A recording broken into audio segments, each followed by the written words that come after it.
चलिए भी आज का हमारा जो टॉपिक है, नेक्स्ट टॉपिक हमारा नाम है उसका रिमाइंडर थ्योरम। ठीक है, तो रिमाइंडर थ्योरम क्या होती है उसको सबसे पहले हम समझते हैं। ठीक है, जैसे हम कॉन्सेप्ट हर उसका जो भी टॉपिक होता है उसका कॉन्सेप्ट समझते हैं, कॉन्सेप्ट के बाद ही हम उसके क्वेश्चन ट्राई करते हैं। ठीक है, तो रिमाइंडर थ्योरम का भी हम कॉन्सेप्ट समझेंगे पहले ही। इसमें जो होते हैं 2 से 3 टाइप के क्वेश्चन आपके पास बेसिकली पूछे जाते हैं।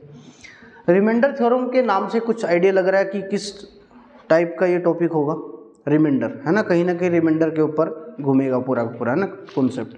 ठीक है, जैसे कल हमने फैक्टर किया था तो फैक्टर के ऊपर घूम रहा था, है ना। तो हमने नंबर ऑफ जीरो किया था तो नंबर ऑफ जीरो हम निकाल रहे थे उसके अंदर। जैसा टॉपिक का नाम उसी के हिसाब से उसके राउंड अबाउट घूमता रहेगा। ठीक है, तो सबसे पहले ये कि रिमाइंडर थ्योरम होती क्या है, सबसे पहली बात तो ये। ठीक है, आपको अगर मैं एक चीज़ पूछता हूँ आप आंसर दे दीजिएगा कि 28 को मैंने 9 से डिवाइड कर दिया है, तो मैं पूछ रहा हूँ आपसे कि रिमाइंडर क्या होगा, तो आप इसका आंसर क्या देंगे? 1। रिमाइंडर क्या होगा? 1 होगा, है ना। तो 1 रिमाइंडर होगा। उसके बाद अगर मैंने पूछा कि 20 या मैं ये बोल देता हूँ कि 35 को जब मैंने 9 से डिवाइड किया तो रिमाइंडर क्या होगा? क्या होगा? 35 divide by 9 is equal to 8 is equal to 8 ना। तो 9 इंटू 3 पे जाएगा, उसके बाद क्या होगा? 8 रिमाइंडर बचेगा। ठीक है, ये तो सिंपल सी बात है। तो हमने ये प्रोसेस पढ़ा हुआ है कि अपनी क्लासों के अंदर कि अगर 28 यहाँ पे है, 9 यहाँ पे है, 9 इंटू 3 कितना होगा?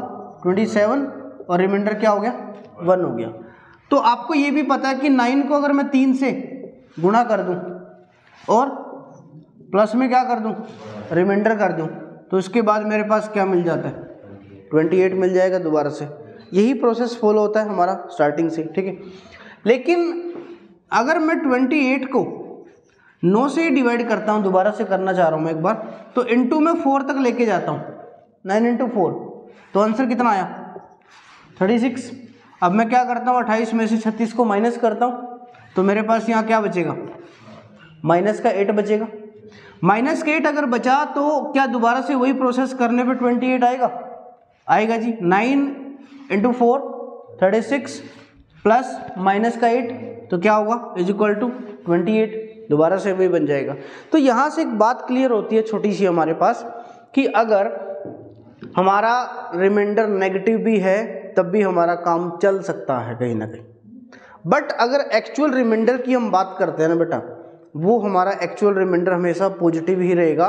बट पॉजिटिव नेगेटिव दोनों रिमाइंडर हम यूज कर सकते हैं, किसके अकॉर्डिंग? अपने क्वेश्चन के अकॉर्डिंग। ठीक है, अगर मैं वही 35 की बात कर रहा हूँ, मैंने कहा 35 है, आपने 9 को 3 से मल्टीप्लाई किया था, ओके, तब आपके पास 27 लिखा और 8 रिमाइंडर बच गया। अगर मैं 9 को 4 से गुणा कर दूँ तो क्या -1 भी रिमाइंडर हो सकता है? जी हाँ, हो सकता है। अगर मैं 9 इंटू 4 36 प्लस में क्या कर दूँ? -1, तो आंसर मिलेगा 35, वही आ जाएगा दोबारा से। तो इसका मतलब ये हुआ कि प्लस और माइनस दोनों रिमाइंडर क्या करते हैं? एग्जिस्ट करते हैं। बट जब हम एक्चुअल में आंसर लिखते हैं, फाइनल आंसर लिखते हैं, उसमें कभी नेगेटिव रिमाइंडर का यूज़ नहीं होता, उसमें सिर्फ पॉजिटिव रिमाइंडर का यूज़ होगा। ठीक है, क्लियर होगी बात? ओके। अब अगर मैं इनको कंबाइन करना चाहूँ, कंबाइन का मतलब ये हुआ बेटा कि 28 इंटू में 35 डिवाइड बाई 9, 28 इंटू में 35 डिवाइड बाई 9। ठीक है, इस क्वेश्चन का आंसर मैं आपसे पूछता हूँ कि find the reminder of this, इसका रिमाइंडर क्या होगा? तो आप किस अप्रोच को अप्लाई करना चाहेंगे इसके ऊपर? सर अलग अलग करके देख के टोटल जो रिमाइंडर को प्लस करके। हाँ, ऐसा भी हो सकता है। एक तरीका ये भी है कि अगर मैं 28 की और 35 की मल्टीप्लाई कर लूँ, फिर मैं 9 से डिवाइड करके देख लेता हूँ, तब रिमाइंडर मुझे मिल जाएगा। बट अगर ऐसे हम करेंगे तो हमारे लिए थोड़ा लेंदी होगी चीज़ें, क्योंकि ये तो एक बहुत छोटा सा क्वेश्चन है। अगर मैं इसी के अंदर ऊपर मल्टीप्लाई में 8 से 10 टर्में दे दूँ और डिवाइड बाय एक नंबर लिख दूँ, कोई भी इससे डिवाइड करो, तो आप मल्टीप्लाई करने में इतना टाइम लग जाएगा, फिर डिवाइड करने में इतना टाइम लग जाएगा, है ना, थोड़ा डिफिकल्ट हो जाएगी वो चीज़ें। तो उसी को आसान करने के लिए हमने किसका यूज़ किया? रिमाइंडर थ्योरम का यूज़ किया। अब उसको आसान करते हैं। 28 इंटू 35 लिखा। देखो आपने अभी अभी क्या किया था, एक प्लस का रिमाइंडर निकाला था, एक माइनस का रिमाइंडर आपने निकाला था। 28 को अगर मैं 9 से डिवाइड करता हूं तो मुझे रिमाइंडर +1 भी मिलता है, रिमाइंडर -8 भी मिलता है। बात सही है कि नहीं? ओके, हाँ जी, -1 भी मिलता है और प्लस का 8 भी मिलता है।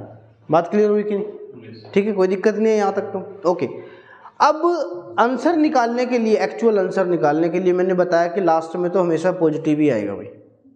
आप ना छोटे से छोटा, अब आप इसका -8 ले लो, इसका +8 ले लो, इसका -8 ले लो, इसका -1 ले लो, ये +1 ले लो, ये -1, कोई भी उठा लो। कहने की बात ये, उसका प्लस माइनस कोई भी, सेकंड का भी प्लस माइनस कोई भी उठाओ, आंसर सेम आएगा हर केस में आपका। कैसे? अगर मैं प्लस का 1 और प्लस का 8 उठा लेता हूँ, बीच में कैसा साइन है? बीच में कैसा साइन है? मल्टीप्लाई। तो जैसा बीच में साइन होगा टर्मों के, वैसा ही ऑपरेशन हम अप्लाई करेंगे। तो क्या हो गया? 1 × 8, तो इस क्वेश्चन का जो रिमाइंडर है वो कितना है? 8 है। क्लियर होगी ना बात? ओके। अगर मैं नेगेटिव उठा लेता, मान लो मैं क्या माइनस का 8 और माइनस का 1 उठा लूँ, तो -8 × -1 8, दो नेगेटिव मल्टीप्लाई होंगे तो पॉजिटिव बनेगा, तो 8 आ गया उस केस में भी।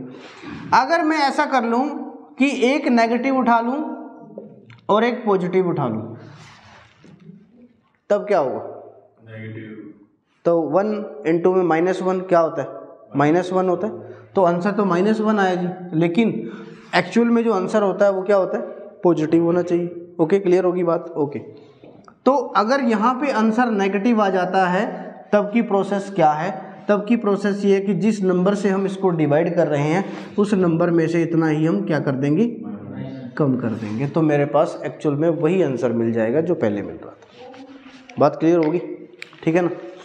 कि कोई भी उठा लें आप, पहले का प्लस, लेकिन कोशिश करें कि आप छोटे से छोटा उठाएं, ताकि जैसे आपके पास मान लो 5 टर्म है एक क्वेश्चन के अंदर और आपके ऊपर रिमाइंडर आ रहे हैं 1 2, किसी में 2 आ रहा है, किसी में 1 आ रहा है, तो कोशिश करें कि छोटा रिमाइंडर उठाएं, क्योंकि मल्टीप्लाई करने में आपको आसानी होगी। लेकिन अगर मैं यहाँ पे -8 और यहाँ पे +8 उठा लेता, -8 और +8 उठा लेता, तो क्या होता? माइनस का 64 होता। क्या माइनस का 64 रिमाइंडर हो सकता है कभी? क्यों? रिमाइंडर क्या होगा? 9 से छोटा होगा, में से तो श्योर है ना। अभी माइनस को भूल जाओ यहाँ पे कि 64 लिखा हुआ है, तो 64 को फिर डिवाइड करना पड़ेगा आपको दोबारा से, किससे? 9 से डिवाइड करना पड़ेगा। 9 से डिवाइड किया तो क्या मिला? 9 × 7 कितना होता है? 63 होता है। तो आपको क्या मिला? 1। बाहर क्या लगा हुआ था? माइनस। तो ये क्या हो जाएगा? -1। अब -1 आ गया दोबारा से, तो मैं 9 में से क्या कर देता हूँ? 1 को कम कर देता हूँ, तो मेरे पास दोबारा से क्या आंसर मिल जाएगा? 8। तो बड़े रिमाइंडर अगर आप उठाएंगे तो आपको ये एक स्टेप एक्स्ट्रा करना पड़ सकता है कि वो कहीं ना कहीं मल्टीप्लाई करके, सम करके वो उससे बड़ा आ जाएगा और उसके बाद फिर आपको दोबारा से फिर डिवाइड करना पड़ेगा, क्योंकि रिमाइंडर तो हमेशा जिससे आप डिवाइड कर रहे हैं उससे छोटा ही होना चाहिए। बात क्लियर हुई कि नहीं? होगी? ओके, आगे चले। देखो उसके बाद अगर मैं लिखता हूँ 122 प्लस में 147 डिवाइड बाय, मैंने कर दिया 11। एक छोटा सा क्वेश्चन ये ले लिया। अभी अगर आपसे मैं पूछूं कि इसका रिमाइंडर बताओ बेटा क्या होगा, तो आप इसका रिमाइंडर क्या देंगे? देखो जब मैं 122 को 11 से डिवाइड करता हूँ तो रिमाइंडर कितना मिलता है मेरे को? +1 मिलता है। 11 × 11 कितना होता है? 121 है ना। ये 122 है तो +1 रिमाइंडर हो गया। ठीक है। उसके बाद 147 को अगर मैं 11 से डिवाइड करता हूँ तो मेरे पास क्या रिमाइंडर मिलेगा? 143 तक जाता है। 11 × 13 = क्या होता है? 143 होता है। 11 × 13 = 143। तो कितना रिमाइंडर मिला? प्लस का 4, प्लस का 1, प्लस का 4, बीच में साइन कैसा है? प्लस। तो 4 और 1 क्या हो जाएगा? 5। तो इस क्वेश्चन का आंसर क्या हो जाएगा? 5 हो जाएगा। बात समझ में? अगर मैं थोड़ा सा बड़ा करता हूँ, फिर उसके बाद हम क्वेश्चन की प्रैक्टिस करेंगे। इसमें नेगेटिव वाला सीन नहीं करेंगे? किसमें? नहीं, देखो आपकी मर्जी है। आपको क्या, आपको तो आंसर चाहिए। आप पॉजिटिव ले लो, आप नेगेटिव ले लो, आप नेगेटिव, मतलब ये है कि आपको छोटा रिमाइंडर चूज करना है, जितना छोटा हो उसके, वही आपका आंसर। अब मैंने लिखा 126, इनटू में लिख दिया 69, इनटू में लिख दिया मैंने 249 मान लो, डिवाइड बाय कर दिया मैंने 5 इसका। ठीक है। तो तो यहाँ क्या बचा +1, यहाँ कितना बचा -1, छोटा तो -1 होगा ना 4 से, तो यहाँ क्या होगा -1। नहीं समझे बात को। 69 को अगर मैं 5 से डिवाइड करता हूँ या तो +4 रिमाइंडर आएगा या -1 रिमाइंडर आएगा, क्योंकि वो 70 तक जाएगा तो फिर -1 बनेगा, है ना। तो हमने क्या किया प्लस माइनस माइनस, हाँ जी, -1 × -1 1 × 1 1, तो इसका मतलब इस क्वेश्चन का जो रिमाइंडर है वो कितना 1 है। बात क्लियर हुई, होगी क्लियर, ठीक है ना। तो इस तरीके से हम इस क्वेश्चनों को सोल्व करेंगे जो आपकी फर्स्ट टाइप होगी। अगर फर्स्ट टाइप आपके बिल्कुल क्लियर हो चुकी है तो आप सेकंड टाइप को बिल्कुल आसानी से पढ़ सकते हैं। जैसे अगर इसमें इस साइड भी +1 आ जाता, इस साइड भी +1 आ जाता, मतलब आप इसको 251 कर दो, ये +1 आ गया, ठीक है। अभी क्या देखो +1 × +1 1 × -1 तो -1, तो ये माइनस हो गया, माइनस में तो आंसर नहीं आता, तो 5 में से 1 कम कर देंगे तो आंसर कितना आ जाएगा फिर 4, ठीक है। ये प्रोसेस आपके पास रहेगी, आप इसको नोट डाउन कर लीजिए। फिर मैं इसके बाद क्वेश्चन लिखता हूँ कुछ, उन क्वेश्चनों को फिर सॉल्व करते हैं, ठीक है जी।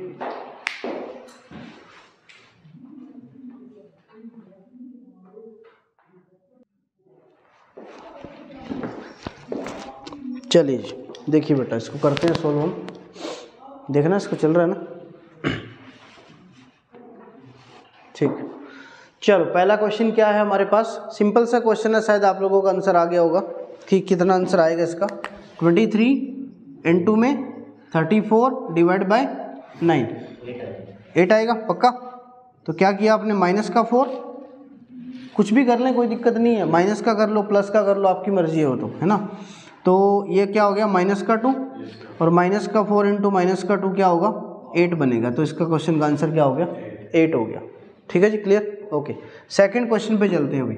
43 × 83, 21 की टेबल अगर देखें तो ये +1 देगा, 21 × 2 = 42, तो 43 में से 42 माइनस करेंगे तो +1 रिमाइंडर आएगा, तो यहाँ क्या आएगा -1, ओके। 21 × 4 = 84, ओके, तो -1, तो +1 × -1 but -1 is not A answer, okay. जब हमारे पास -1 आ जाएगा तो हम क्या करेंगे, जिस वैल्यू से हम डिवाइड कर रहे हैं उसमें से उतना ही कम कर देंगे, तो 21 में से 1 को कम कर दिया तो क्वेश्चन का आंसर क्या हो गया 20 हो गया, तो इसका रिमाइंडर क्या होगा 20 होगा, क्लियर। 20 तो रखना ही नहीं सर, 9 से नीचे रखना है ना रिमाइंडर। नहीं 9 से नीचे क्यों, क्योंकि उसमें तो डिवाइड में 9 था, इसमें डिवाइड में 21 है, अभी रिमाइंडर इसमें 21 से कम आएगा, ये तो श्योर है। 21 से बड़ा तो रिमाइंडर हो ही नहीं सकता, है ना, ये 21। अब इसमें जैसे 11 है नेक्स्ट में, तो 11 से छोटा रिमाइंडर आएगा, इसमें 5 है, 5 से छोटा रिमाइंडर होगा, हमेशा यही तो होता है, ओके। चलो नेक्स्ट, 130 + 147 डिवाइड बाय 11, हाँ जी, क्या किया आप लोगों ने, इसका आंसर बताओ जरा। +2, क्या ये +2 हुआ या -2 होगा, -2 होगा, क्योंकि 132 तक जाएगा 132 तक, तो ये +2 की बजाय -2 होगा। ये कितना होता है 143, तो ये क्या हो जाएगा +4 हो जाएगा। इसका आंसर क्या होगा, देखो अब बीच में साइन कैसा है प्लस, तो +4 और -2 +2, तो क्वेश्चन का आंसर क्या हो गया 2, ठीक है भाई, क्लियर, ओके। नेक्स्ट चलो, 5 से कौन कौन सी टर्म में डिवाइड होती है पहले ये बताओ, जिसके पीछे 5, जिसके लास्ट में 0 या फिर लास्ट में 5 हो। तो जब मैं इसको डिवाइड करूंगा क्या 125 तक डिवाइड हो जाएगा, तो उसके बाद रिमाइंडर क्या बचेगा +2, हाँ जी। 140 तक डिवाइड होगा तो क्या बचेगा -1, क्या बचेगा -2, क्या बचेगा -1, क्या बचेगा -1, सही है कि नहीं, बताओ। सर 153 है, 3 ही बचेगा, +3 बचा ले, कोई चक्कर नहीं है, +3 ज़्यादा बड़ा है -2 से, इसमें सर लास्ट डिजिट है ना। हाँ, छोटे वाला देखना आपको रिमाइंडर, आप +3 लेंगे आंसर वही आना फिर भी, ठीक है। तो देखिए 4 जो टर्म है वो नेगेटिव में है और बीच में मल्टीप्लाई है, तो इसका मतलब वो पॉजिटिव हो जाएंगी, तो 2 × 2 व्हाट 4, तो क्वेश्चन का आंसर क्या हो गया 4 हो गया डायरेक्टली, ठीक है जी, क्लियर होगी बात, ओके। नेक्स्ट देखते हैं अभी, ये सेम क्वेश्चन है, बस बीच में प्लस लगा दिया मैंने, -1 -2 -1 और -1। अब बीच में प्लस है, अभी हम मल्टीप्लाई नहीं करेंगे, माइनस वालों को अलग जोड़ो और प्लस वालों को अलग जोड़ लो। माइनस वालों को जोड़ करते हैं अभी, -2 -1 -1 कितना हो गया, माइनस का 5 और प्लस का 2, माइनस का 5 प्लस का 2 आंसर -3 आ गया, बट -3 आंसर नहीं हो सकता है, तो क्या करेंगे 5 - 3 = किसके बराबर हो जाएगा, 2 के बराबर हो जाएगा। क्लियर? हाँ जी। 19 टेबल पता है, 19 की टेबल पता है आपको, पक्का सुना दे फिर बस चलो चलो 19 × 10 190, तो ये क्या हो गया प्लस का 5। ओके 19 × 1 19, 19 × 3 57, तो ये क्या बनेगा प्लस का 1, ये क्या बनेगा माइनस का 1, ये क्या बनेगा माइनस का 1। ठीक है ओके, तो -1 × -1 +1, तो 1 × 5 5, तो क्वेश्चन का आंसर 5। ठीक है जी, क्लियर? ओके नेक्स्ट, ये तो सेम ही है, प्लस का 5 प्लस का 1 माइनस का 1 माइनस का 1, अब बीच में क्या लिखा हुआ है प्लस का साइन है, तो इनको हम क्या करेंगे प्लस करेंगे। 5 + 1 6, माइनस में 2 6 माइनस का 2 क्या हो जाएगा 4 हो जाएगा, तो क्वेश्चन का आंसर क्या हो जाएगा 4 हो जाएगा। क्लियर? तो यहाँ पे 4 आंसर डन। उसके बाद क्वेश्चन नंबर 8 कर लिया जी, है ना? चलो जल्दी जल्दी कर लेते हैं। -1, उसके बाद -3, उसके बाद प्लस का 1, उसके बाद प्लस का 2 और ये प्लस का 1। क्लियर? बीच में साइन प्लस का है, तो क्या होगा 2 + 1 3, 3 + 1 4 और 4 - 4 क्या हो जाएगा 0, तो इसका रिमाइंडर क्या आएगा 0। कुछ गलती तो नहीं करी हमने, चेक कर लेता हूँ एक बार में।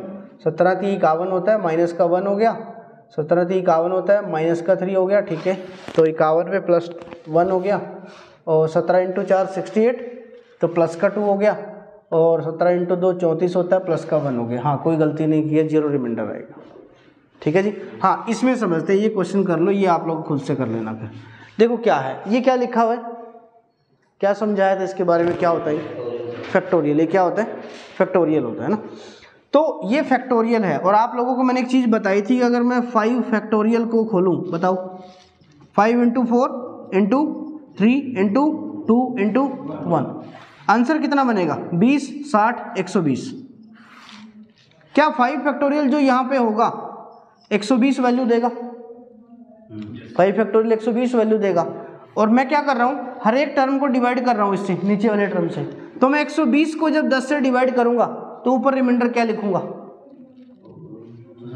मैंने इसमें छोटी सी मिस्टेक कर दी एक्चुअली ना, तो ये मुझे मल्टीप्लाई नहीं लिखना चाहिए था। अगर मैं मल्टीप्लाई के हिसाब से ही करता हूँ, चलो फिर मैं आपको दूसरे हिसाब से बताऊँ, फिर तो करना ही नहीं है, फिर तो 0 ही आंसर आएगा इस क्वेश्चन का, है ना, क्योंकि यहाँ पे 0 हो गया, अभी यहाँ पे 0 आएगा ऊपर, तो 0 की मल्टीप्लाई किसी से भी कर दो तो सारा ही 0, वो मल्टीपल बन गया उसका। अगर इसी क्वेश्चन के अंदर मैं क्या कर दूं कि 1 factorial plus 2 factorial plus 3 factorial plus 4 factorial plus करते करते कहाँ तक जाएंगे हम 100 फैक्टोरियल, तो डिवाइड बाय 10 कर दिया मैंने, है ना। अब इसका 0 आया आंसर, तो इसका भी 0 ही होगा, 12 से डिवाइड होता है कि नहीं 120 हो जाता है। ठीक है क्लियर। अब देखिए यहाँ पे जो 5 फैक्टोरियल आएगा उसकी वैल्यू कितनी होती है 120, 120 को मैंने 10 से डिवाइड किया, रिमाइंडर 0। उसके बाद प्लस में 6 फैक्टोरियल आएगा, तो अगर 5 फैक्टोरियल 120 है तो 6 फैक्टोरियल कितना होता है 720 होता है, तो क्या ये भी 10 से डिवाइड होगा? जी हाँ, ये भी 10 से डिवाइड होगा। तो मतलब ये कहने का कि 5 या 5 से आगे वाले टर्म में सारी की सारी मुझे क्या देंगी 0 रिमाइंडर देंगी, तो उनका कोई मतलब ही नहीं है। मतलब किससे रह गया? वैसे तो 4 फैक्टोरियल क्या होता है 24, क्या 24 10 से डिवाइड होता है?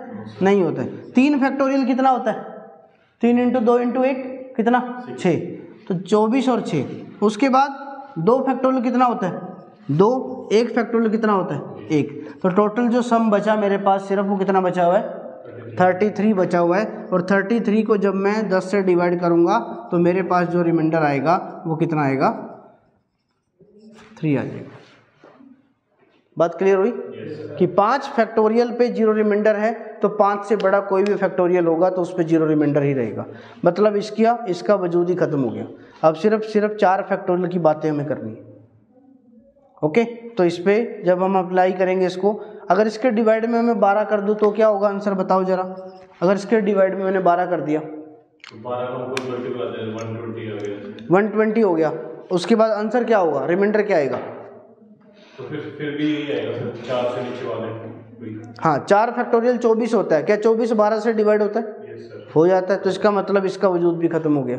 बचे कौन से जी, 3 फैक्टोरियल कितना होता है, 6, 6 प्लस 2 8, 8 प्लस 1 9, ठीक है ना। तो रिमाइंडर कितना आ जाएगा इस क्वेश्चन का, 9 आ जाएगा। तो ये जो कहानी है ना, ये आपकी किस टाइप की कहानी है, पहली टाइप रिमाइंडर थ्योरम की। दूसरी जो टाइप हम इसके अंदर पढ़ते हैं वो कुछ अलग नहीं है, इससे रिलेट करूंगा मैं, बिल्कुल ऐसे के ऐसे रिलेशन में। कुछ भी ले ले नहीं, कुछ भी देगा वो आपको। जैसे नहीं सर, जैसे इसमें 100 से नीचे कुछ भी, मतलब 100 से तो क्या 12 13 ये सारे नंबर डिवाइड होते चले जाएंगे। हाँ, क्योंकि देखो अगर 12 4 से डिवाइड होता है, 12 अगर 4 से डिवाइड होता है तो 12 को आप किसी से भी गुणा कर लो, वो जो नंबर आएगा ना गुणा करने के बाद, सर नीचे वाले नंबर की बात कर रहा हूँ, नीचे कितना बड़ा नंबर,